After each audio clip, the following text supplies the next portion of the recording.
नमस्कार, मी स्वामिनी कुलकर्णी. कलातीर्थ यूट्यूब चॅनलवरती तुमच्या सर्वांचं मी मनापासून स्वागत करते.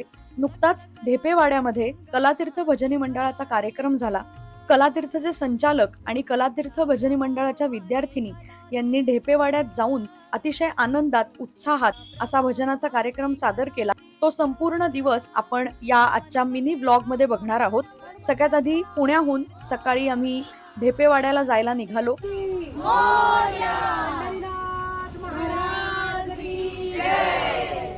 त्यानंतर आम्ही ढेपेवाड्यात पोचलो आणि सगळ्यात आधी हा जो ढेपेवाडा आहे तो आमच्या कलातीर्थ भजनी मंडळाच्या काही विद्यार्थिनींनी पहिल्यांदाच बघितला होता.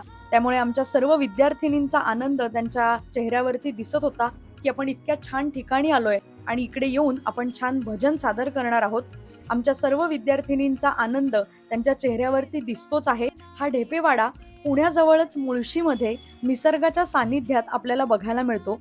मराठी माणसाचं एकेकाळचं राहणीमान ज्या वास्तूत होतं त्या पद्धतीची वास्तू उभारताना परंपरा सांभाळून नवीन सोयी सुविधांसह उभी केली आहे. दिंडी दरवाजापासनं अंगणात तुळशी वृंदावन आणि खिडक्यांची रचना सुद्धा इतकी सुंदर की कोणालाही त्या खिडकीमध्ये उभं राहून फोटो काढायचा मोह होईल. अजून बऱ्याच सौंदर्यपूर्ण गोष्टी ढेपेवाडा येथे बघायला मिळतात. कलातीर्थ भजनी मंडळाचं भजन हे ढेपेवाड्यामध्ये असलेला जो सुरेख दरबार आहे, ज्यामध्ये बैठक व्यवस्था उत्तम आहेच, तसेच त्या दरबारात काचेच्या हंड्यांमध्ये दिवे आहेत. अशा अतिशय सुंदर दिसणाऱ्या दरबारात कलातीर्थ भजनी मंडळाचा कार्यक्रम सुरू झाला.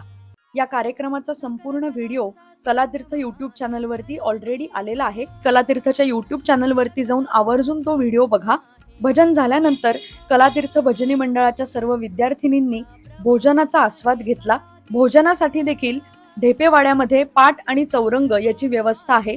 यामुळे अतिशय सुंदर असा पूर्वीच्या काळात पण ज्या पद्धतीने जेवायचो तो अनुभव आमच्या कलातीर्थच्या विद्यार्थिनींना घेता आला. पाट आणि चौरंगाबरोबर टेबल सुद्धा आहे.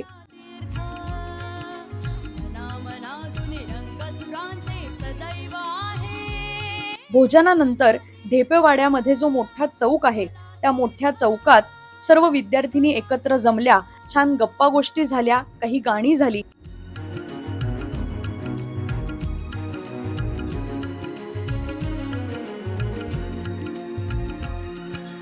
इथे सुरांचे नाते जुळते अन फुलते, इथे सुरांचे नाते जुळते. आणि त्यानंतर वेळ झाली संध्याकाळच्या चहाची. चहाच्या बरोबर गरम गरम कांदा भजीचा देखील सर्व विद्यार्थिनींनी आस्वाद घेतला.